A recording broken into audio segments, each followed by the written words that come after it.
तैद्विधि प्रणिपातेन परिप्रश्नेन सेवया उपदेशन्ति ते ज्ञानम ज्ञानिन इस्तै तत्वदर्शिनः। अर्थात उस ज्ञान को तू तत्वदर्शी ज्ञानियों के पास जाकर समझ। उनको भली भांति दंडवत प्रणाम करने से और कपट छोड़कर सरलता पूर्वक प्रसन्न करने से वे परमात्म तत्व को जानने वाले ज्ञानी भली भांति तुझे उस तत्व ज्ञान का उपदेश करेंगे। कृष्ण का यह वचन जानने के संबंध में बड़ा रहस्य छिपाए हुए है, क्योंकि सीखने का तरीका यही है कि तुम नम्र और दीन बनकर सीखो। अहंकारवश तुम वह न सीख पाओगे जो तुम्हें सीखना है, और यदि अहंकार से तुम ज्ञान अर्जित करने की कोशिश भी करोगे तो उससे अहंकार ही उत्पन्न होगा। वह ज्ञान भी तुम्हें अहंकार ही पैदा कराएगा, जैसा कि तुम अब तक करते हुए आए हो। परंतु कृष्ण कहते हैं कि जब तक तुम कपट छोड़कर सीखने वाले को दंडवत प्रणाम कर अर्थात उसके सामने नम्र बनकर नहीं सीखते, तब तक तुम सीख ना सकोगे, तब तक तुम सत्य की खोज कर ना सकोगे। वह तुम्हें सिखाने की कोशिश करेगा, यह एक अलग बात। वह तुम्हें पूरी ही बात क्यों ना बता दे, परंतु बात तो यह है कि तुम ना सीख सकोगे, क्योंकि अहंकार बस लिया गया ज्ञान हमेशा अधूरा ही होता है, और अधूरा ज्ञान अहंकार ही पैदा करता है, सत्य नहीं देता।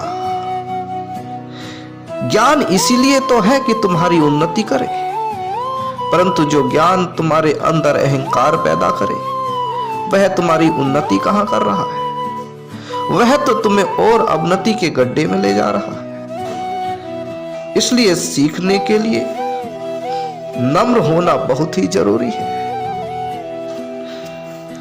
दीन होना बहुत ही जरूरी है, तभी तुम सीख पाओगे। और शब्द सीखे तो क्या सीख लिया? जब तक बोध ना हुआ तो तुमने क्या सीखा? मैं कहता हूं कुछ नहीं सीखा। और बोध तो तभी होता है जब तुम नम्रता पूर्वक सीखते हो, जब तुम नम्रता पूर्वक जानने का प्रयास करते हो, सिखाने वाले की बातों पर ध्यान देते हो, तभी तुम्हारे अंदर बोध पैदा होता है। और अहंकार बस रुपया पैसा देकर लिया गया ज्ञान बोध नहीं, अहंकार ही पैदा करता है। इसलिए अधूरा सीखकर ही रह जाओगे यदि बिना नम्र हुए सीखने लगे तो। बहुत पुरानी बात है, देवताओं के राजा इंद्र और असुरों के राजा बलि दोनों प्रजापति से उस तत्व ज्ञान को पाने के लिए चल दिए। और वे प्रजापति के पास पहुंचे, दंडवत प्रणाम किया और ज्ञान को सीखने की लालसा व्यक्त की। प्रजापति ने कहा, ज्ञान तो मैं अवश्य दूंगा, लेकिन उसके लिए पहले तुम्हें मेरे यहां परिश्रम करना होगा। और पूरे 1 साल परिश्रम करो, तब मैं तुम्हें ज्ञान दूंगा। क्योंकि दोनों ज्ञान सीखने तो आए थे, लेकिन दोनों की अपनी अपनी लालसा थी। अंदर से नम्र व दीन ना थे। देवता उन्नति चाहते थे और असुर लड़ाइयों को जीतना चाहते थे।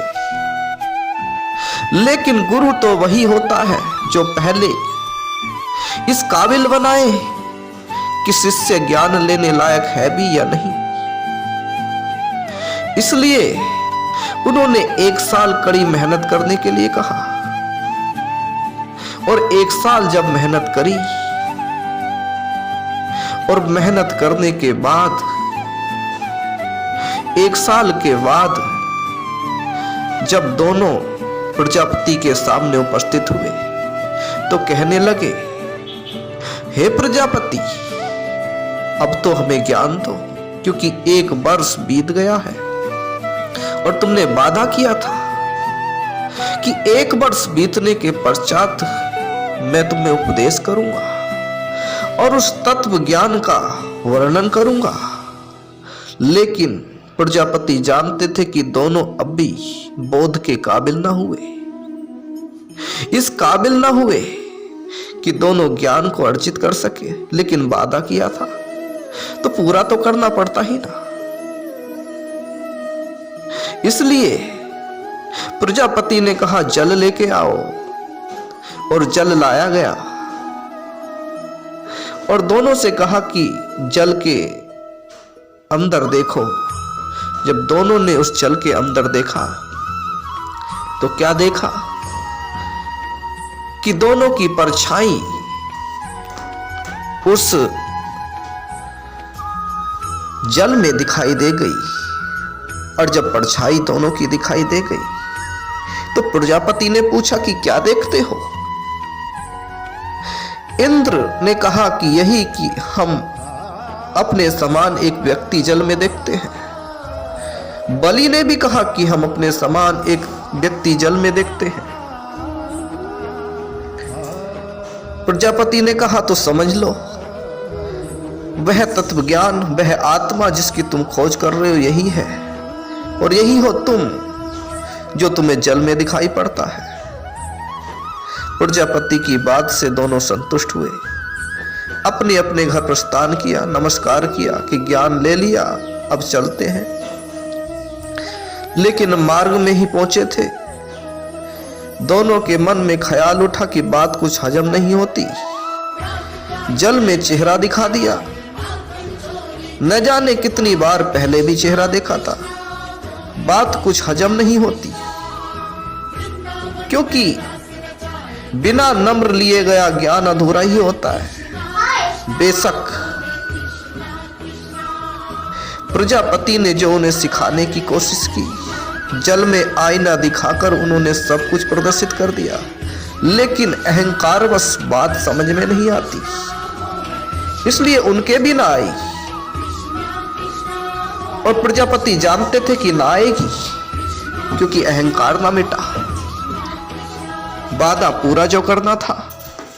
इसलिए दोनों को ज्ञान देना उनकी मजबूरी बन गई थी। अब दोनों वापस लौट आए, मार्ग से ही आ गए और दोबारा प्रजापति के पास आकर बोले कि महाराज, बात कुछ हजम नहीं होती कि जल में चेहरा देखा और कहा कि यही आत्मा है, बात कुछ हजम नहीं होती, स्पष्ट स्पष्ट कहो। प्रजापति ने कहा, उसके लिए तो तुम्हें और परिश्रम करना पड़ेगा, और जब तक तुम परिश्रम ना करोगे तब तक मैं तुम्हें बताऊंगा भी नहीं, क्योंकि मैंने वादा किया था और वो पूरा कर दिया। अब और परिश्रम करो यदि और स्पष्टता चाहिए तो। दोनों फिर से परिश्रम करने जुट गए। प्रजापति ने भी खूब परिश्रम कराया, 1 वर्ष तक फिर से परिश्रम किया और 1 वर्ष के पश्चात प्रजापति के सामने उपस्थित हुए। कहने लगे कि हे गुरु, अब तो उपदेश करो, क्योंकि अब तो समय 1 साल और हो गया, अब तो कुछ स्पष्टता दो। प्रजापति ने देखा कि लायक तो अब भी नहीं हुए, इसलिए प्रजापति ने कहा कि दोनों अपनी अपनी एक दूसरे की आंखों में देखो। और जब दोनों ने एक दूसरे की आंखों में देखा तो दोनों को अपनी अपनी फोटो नजर आ गई। और जब दोनों को अपनी अपनी फोटो नजर आ गई तो प्रजापति ने कहा कि क्या देखते हो?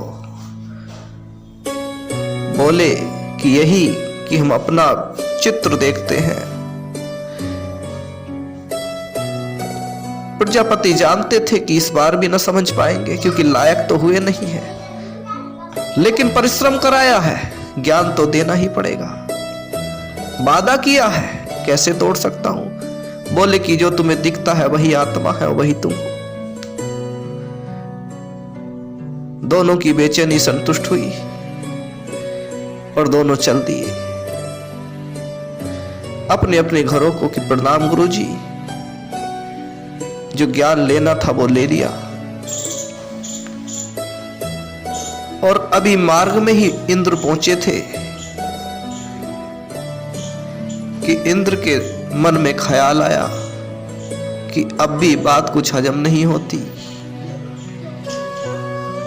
मुझे दोबारा जाना पड़ेगा। इंद्र रास्ते से ही लौट आए, लेकिन असुरों का राजा, जिसका अहंकार अभी ना मरा था, अभी नम्र होने की चेष्टा जागृत ना हुई थी, उसने उस अधूरे ज्ञान को ही पूर्ण ज्ञान मान लिया, क्योंकि अहंकार अधूरे ज्ञान को ही पूर्ण ज्ञान मानता है। और वापस अपने घर चला गया। लेकिन इंद्र लौट के आया। इंद्र ने विनती की, प्रजापति ने कहा फिर से 1 साल मेहनत कर, और इंद्र ने फिर से 1 साल मेहनत की। और 1 साल मेहनत करने के बाद जब इंद्र इस लायक हो गया कि वह ज्ञान पा सके, तब प्रजापति ने बैठकर उसे वो ज्ञान दिया। और जिसको उसने बखूबी समझा और जाना कि वह आत्मा न तो मरता है और न ही नष्ट होता है, शरीरों के नष्ट होने से भी उस पर कोई प्रभाव नहीं पड़ता। यह ज्ञान, यह बातें केवल शब्द मात्र ही मालूम पड़ती हैं यदि अहंकार अंदर बैठा है तो। लेकिन इंद्र का अहंकार जब टूट गया, वह नम्र हो गया, तो उसे इस बात का बोध हो गया और वह इस बात को समझ पाया। और जब अपने लोक में वापस लौट गया, तब उसका प्रतिफल भी उसने पाया। इसलिए कृष्ण कहते हैं, जब तक तुम नम्र बनकर न जाओ और उन ज्ञानियों के सामने कपट छोड़कर ना पूछो, तब तक तुम उनसे कुछ हासिल ना कर सकोगे। वो तुम्हें सही सही दे दे तब भी ना बता, तब भी हासिल ना कर सकोगे, तब भी पूरी बात ना सीख सकोगे।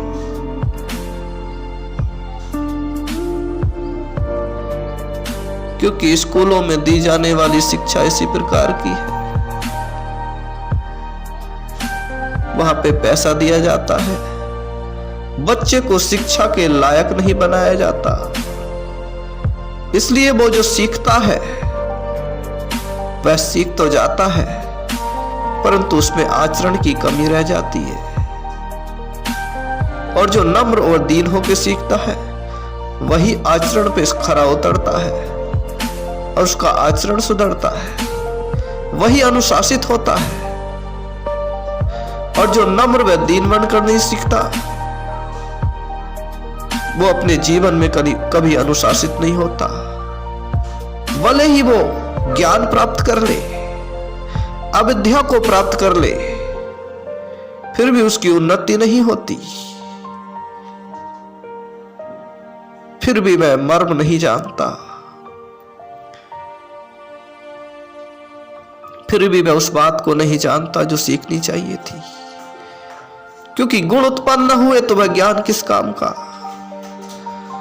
और गुण उत्पन्न करे वही तो ज्ञान है।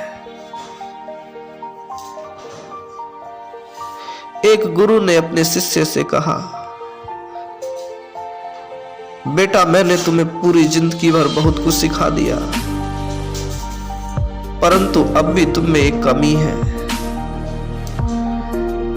शिष्य ने कहा, गुरु वो क्या कमी है, वह भी पूरी करा दो। बोले कि बेटा देख मेरा अंतिम समय आने वाला है, इससे पहले मैं चाहता हूं कि तुझे पूर्ण देखूं। बोले कि गुरुजी आपकी अंतिम इच्छा जरूर पूरी करूंगा। बोले कि एक काम कर, दुनिया की सारी भाषा सीखा तो मेरी इच्छा पूरी हो जाएगी। क्योंकि मुझे जो भाषा तुझसे सुननी है, यदि तूने वो सुना दी तो मुझे लगेगा कि मैंने तुझे जो सिखाया वह सफल हो गया। गुरु की आज्ञा मानकर शिष्य चल पड़ा और तमाम जगहों पर उसने तमाम सारी भाषाएं सीख ली।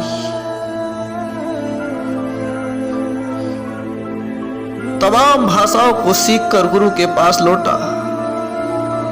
गुरु वृद्ध हो गए थे, वर्ष कई बीत गए थे और गुरु का समय अंतिम नजदीक था। मृत्यु सैया पर ही पड़े थे।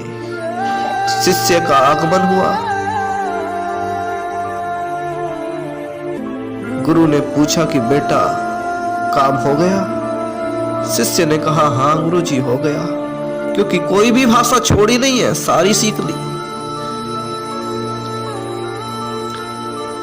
गुरु ने कहा तो फिर सुना। शिष्य एक एक करके सारी भाषाएं बोलने लगा। पूरा दिन बोलता रहा। गुरु ने कहा पसंद नहीं आई।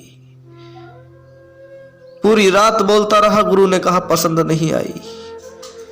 ऐसे करके उसने सारी भाषाएं बोल दी। गुरु को एक भी पसंद नहीं आई। शिष्य ने पूछा कि गुरु कमी क्या रह गई? बोले कि सारी कमी रह गई, जो मुझे चाहिए था वो तूने सीखा ही नहीं।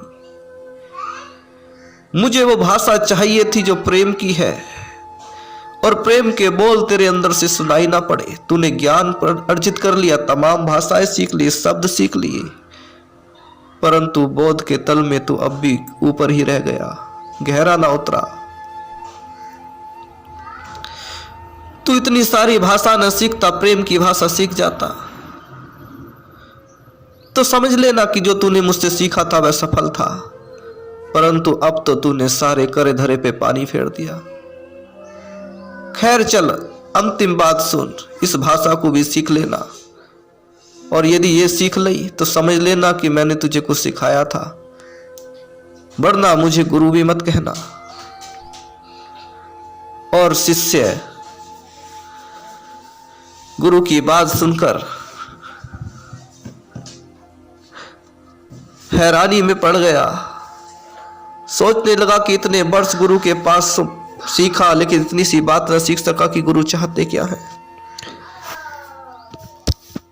वो मुझे प्रेम की भाषा सिखाना चाहते हैं।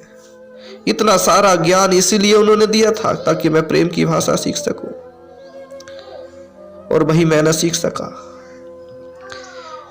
इसलिए तुम्हारे सारे ज्ञान इसीलिए होते हैं कि तुम अनुशासित हो सको। बच्चों की सारी पढ़ाई लिखाई इसीलिए तो है ताकि वो अनुशासित हो सके। बुद्धि ज्ञान के साथ साथ में प्रेम, नम्रता, भलाई, करुणा जैसे भाव भी पैदा हो जाएं, लेकिन होते नहीं, क्योंकि अहंकार बस ज्ञान लिया जाता है। बच्चे भी अपने माँ बाप के अहंकार पे पलते हैं। वो भी कहते हैं कि पापा पैसे देते हैं, इसीलिए तो हम स्कूल जाते हैं, इसीलिए तो हमें टीचर सिखाते हैं। पापा पैसे ना देंगे तो कैसे सिखाएंगे। ज्ञान की तुलना पैसों से कर ली, कहां से अनुशासन आएगा। इसलिए कृष्ण का यह वचन ठीक ही मालूम पड़ता है कि उस ज्ञान को जब तक तुम कपट रहित होकर ना पूछो, तब तक समझ ना पाओगे, तब तक उसे जान ना पाओगे। और सीखने का यही तरीका है कि तुम नम्र हो जाओ, सीखने वाले के आगे दीन बन जाओ, तभी इसी में तुम्हारी भलाई है।